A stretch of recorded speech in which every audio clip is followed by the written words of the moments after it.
des organisations non gouvernementales pour les droits des consommateurs, des associations, syndicats et même des entrepreneurs au Gabon. C'est l'objectif de cette rencontre qui a permis à la délégation de toutes ces entités de discuter avec le directeur général de Airtel Gabon sur les contours de ce partenariat. Nos préoccupations sont les mêmes depuis quelques années. On parle notamment de la tarification, de la qualité des services et du traitement des plaintes. Je crois que les échanges que nous avons eus nous ont permis de réitérer ces préoccupations, une façon pour nous de relayer les inquiétudes, les réclamations des Gabonais.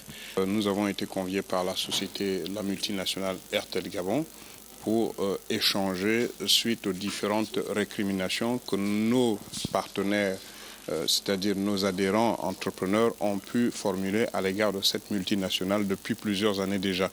Et des récriminations qui tournent autour de la non prise en compte des préoccupations des promoteurs nationaux dans les marchés attribués par cette multinationale. Pour Antoine Pamboro, bien des efforts sont déjà consentis par cette société qui néanmoins entend s'inscrire dans la logique d'une entreprise citoyenne. Les principales résolutions, c'est que nous pensons qu'il y avait un déficit de communication entre nous et que désormais nous devons souvent nous voir pour faire en sorte que nous puissions mieux partager justement les informations qui du reste sont disponibles et qui répondent entièrement en grande partie en fait aux problèmes soulevés par les associations.